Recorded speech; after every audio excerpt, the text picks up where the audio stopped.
pada zaman SBY, kemudian gerakan-gerakan radikal muncul di Indonesia. NU bersama warga bangsa lainnya berjuang bagaimana gerakan-gerakan radikal ini bisa diberantas dari Indonesia. Abuya Dimyati berputra Abuya Muhtadi. Abuya Muhtadi berfatwa bahwa gerakan-gerakan radikal semacam HTI, FPI harus dihilangkan dari Indonesia.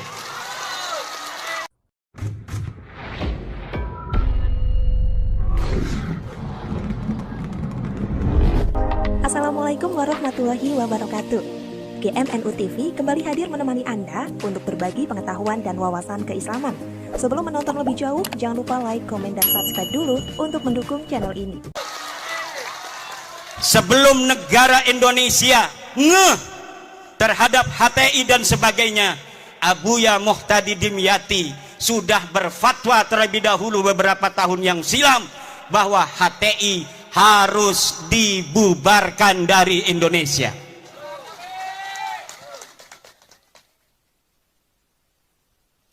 Kemudian hari ini Nahdlatul Ulama bersama warga bangsa lainnya tetap setia mempertahankan Indonesia, apalagi setelah putra terbaik Nahdlatul Ulama Kiai Haji Ma'ruf Amin bersama-sama Presiden Joko Widodo memimpin negeri ini adalah beban yang lebih berat bagi warga Nahdlatul Ulama yang harus menunjukkan ketika guru kita bersama ada di puncak pimpinan, bagaimana kita warga Nahdlatul Ulama harus menjaga ketertiban, kedamaian di seluruh pelosok negeri Nusantara ini, saudara.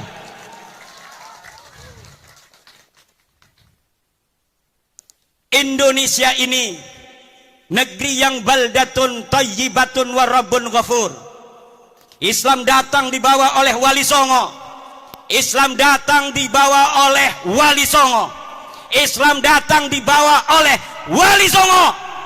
Islam datang dibawa oleh Islam datang dibawa oleh Islam datang dibawa oleh Islam datang, catat, dibawa oleh Wali Songo. Yang sekarang Nahdlatul Ulama mengkristalkan ajaran Islam Wali Songo dengan tawaran konsep Islam Nusantara. Kita Islam tapi kita Nusantara. Kita Islam tapi kita adalah Indonesia. Kita Islam dengan kesadaran bahwa ada saudara-saudara kita sebangsa yang berbeda agama, berbeda suku, berbeda adat istiadat, berbeda budaya, berbeda bahasa. Ini harus lahir di dalam kesadaran kita sehingga kita sebagai umat Islam bijaksana sebagai mayoritas di dalam mencetuskan setiap gagasan-gagasan kenek Indonesia Raya.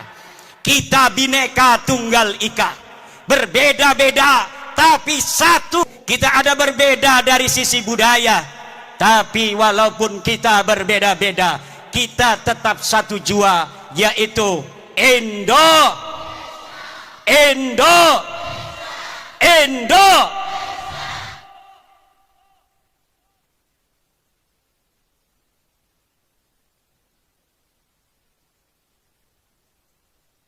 Para pendahulu kita mengatakan bahwa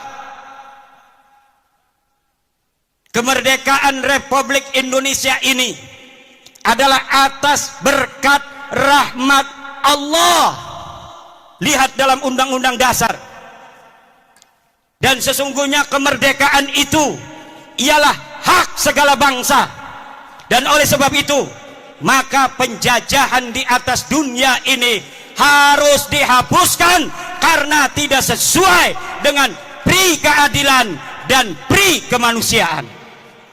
Indonesia harus bersatu dan pertama harus merdeka, karena di dalam undang-undang yang disebutkan bukan bersatu terlebih dahulu, bersatu. Kalau masih ada satu suku bangsa merasa lebih tinggi derajatnya dari bangsa lainnya di Indonesia. Buat apa kita bersatu kalau mereka, orang-orang yang bukan pribumi Indonesia, menganggap kita pribumi Indonesia adalah sebagai budak-budak mereka.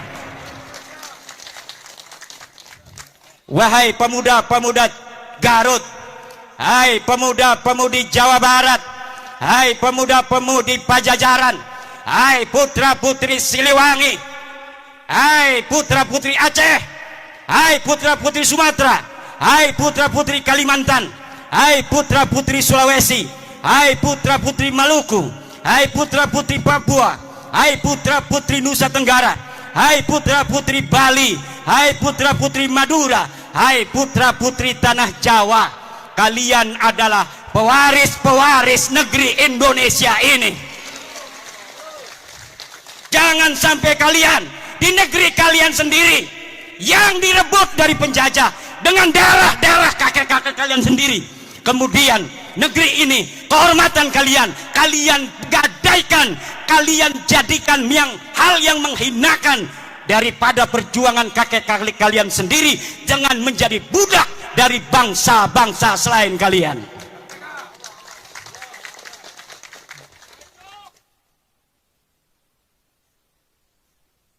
Tidak boleh dalam negara yang disebut Negara Kesatuan Republik Indonesia ini orang Jawa Barat merasa lebih baik daripada orang Jawa Timur. Tidak boleh. Kita adalah sama. La fadla li Jawa Barat ala Jawa Timur, wala li Jawa Timur ala Jawa Barat. Kullukum min Adam wa Adam min turab. Semua kalian ada darahnya turunan Nabi, yaitu Nabi Adam, dan Adam berasal daripada tanah. Maka kalian dengan yang lainnya adalah sederajat. Yang membedakan kalian dengan yang lainnya hanyalah ilmu pengetahuan kalian. Yang membuat kalian mulia adalah takwa kalian, bukan nasab dan darah kalian.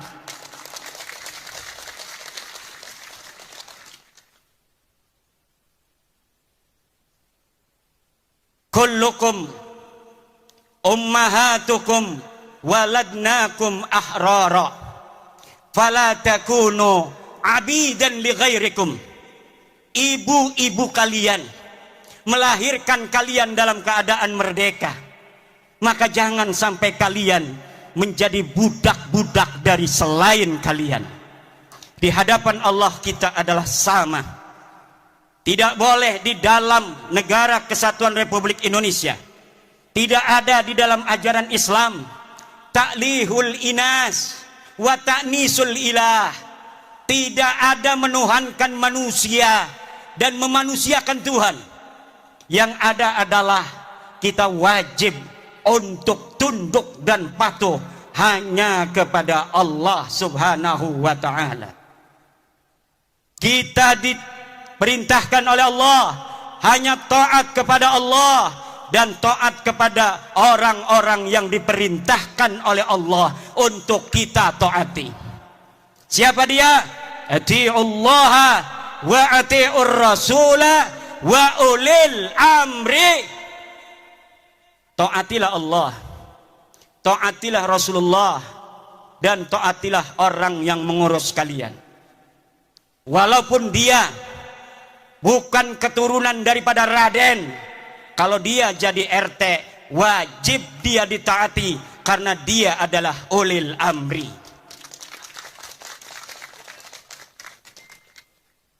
Walaupun dia turunan Nabi Nuh, turunan Nabi Ibrahim, kalau dia tidak jadi apapun dalam kehidupan, tidak ngurus urusan kalian, tidak ada kewajiban kalian untuk mentaatinya. Tidak ada. Tapi walaupun abdun habasiyun, hamba yang hitam legam, kalau dia memegang urusanmu, dia menjadi ketua RT, ketua RW, dia menjadi lurah, dia menjadi camat, dia menjadi bupati, dia menjadi gubernur, dia menjadi presiden, dia menjadi ketua organisasi, maka dalam lingkup urusan-urusan yang menjadi tanggung jawabnya, kita sebagai rakyatnya, kita sebagai anggotanya wajib untuk mentaati mereka. Tidak ada di dalam ajaran Islam orang harus dimuliakan hanya berdasarkan darah dan nasabnya. Tidak ada. Ada orang-orang yang memperkosa saudara, memperkosa hadis-hadis Rasulullah tentang ahli bait. Kemudian hadis-hadis tentang ahli bait itu dibawa maknanya untuk diri mereka. Kemudian dengan itu mereka doktrin umat, mereka doktrin jamaah untuk buta hati mereka, hanya melihat cinta dari mereka, tidak melihat cinta dan ajaran selain mereka, sehingga cinta dan ajaran selain mereka dimunafikan. Ini adalah penjajahan pikiran, penjajahan rohani yang harus. Saya permisi minum dulu.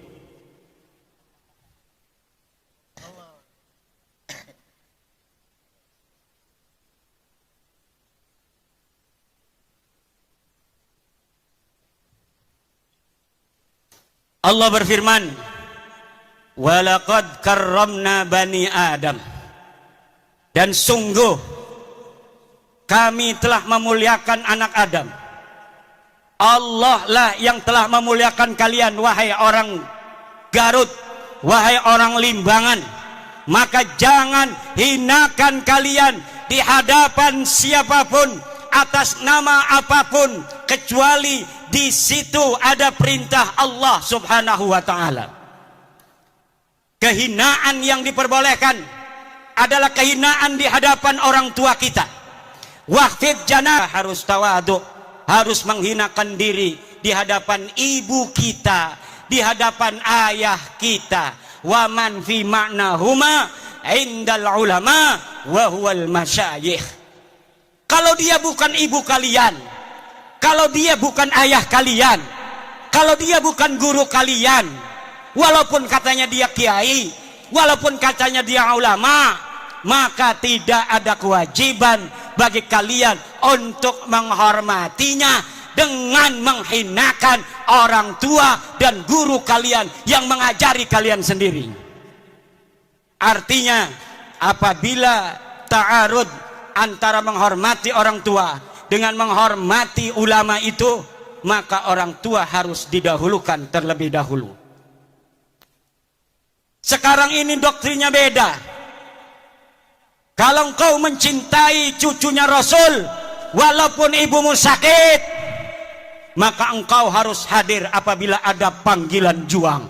Kalau ada panggilan jihad. Jihad apa? Negeri kita ini sedang tenang, saudara. Negeri kita ini aman, tentram. Ngedengerin ceramah juga bisa sambil beli cilok.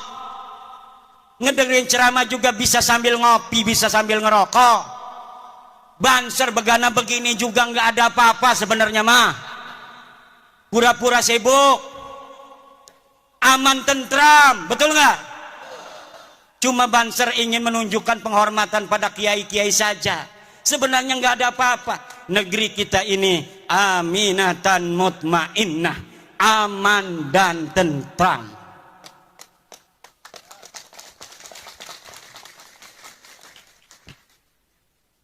Ini pelajar-pelajar Ibnu kenapa ngeliatinnya begitu? Apalagi mikir ini punya istri belum ya?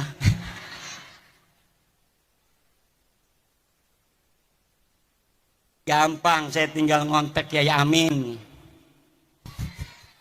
Ya iya. Saudara-saudara kaum muslimin rahimakumullah. Yang terjadi hari ini adalah orang-orang yang memegang mic, tapi dia tidak memegang hati. Dia asal bicara, walau kadangkala menyakiti ratusan juta bangsa Indonesia. Bagi yang cinta pada dia karena sudah buta, mereka membenarkan mereka. Karena yang diajarkan adalah kebutaan. Yang diajarkan cinta. Dipanggilnya pengikut itu muhibbin. Tidak seperti Rasulullah memanggil pengikutnya dengan sebutan ashab. Imam Syafi'i memanggil murid-muridnya ashab. Para kiai memanggil pengikutnya santri. Tidak ada yang memanggil muhibbin. Para pecinta itu tidak ada, saudara. Muhibbin itu buta, karena sehingga yang menjadi pengikut mereka amat disebut ashab. Maka ketika Nabi Muhammad tiada, murid-muridnya, para sahabat ini kemudian menjadi orang-orang tinggi derajatnya. Bahkan bisa mengalahkan Rasulullah, dapat menguasai tanah yang lebih luas. Sehingga mereka tanah yang dikuasai itu menyebut la ilaha illallah. Itulah murid-murid Rasulullah yang disebut ashab, bukan disebut muhibbin. Kemudian murid-murid Imam Syafi'i disebut ashabus Syafi'i, sahabat-sahabat Imam Syafi'i. Maka mereka kemudian menjadi ulama-ulama besar sepeninggal Imam Syafi'i. Cucu-cucu muridnya juga menjadi ulama-ulama besar. Kemudian cucu-cucu muridnya menjadi ulama-ulama besar.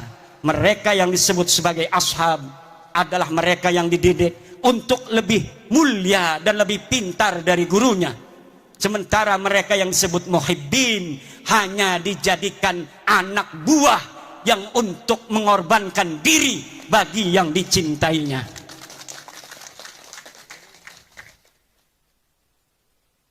Saudara-saudara kaum muslimin rahimakumullah, apalagi mereka yang berceramah di media-media sosial, di hadapan publik, belum pernah riyadhah hati, belum mencapai syarat yang sempurna.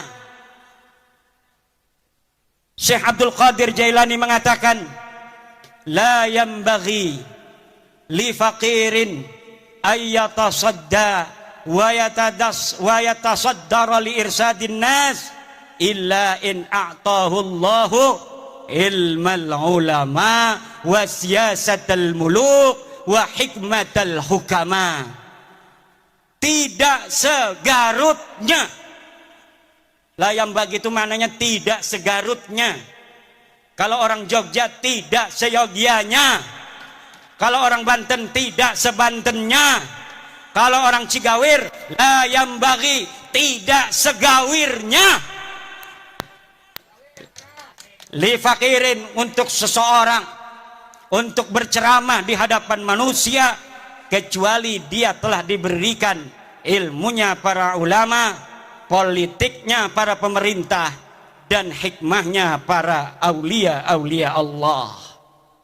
Kalau orang telah memiliki tiga, pertama dia adalah ilmu dari para ulama, dia telah pantas berbicara karena sudah banyak ilmunya.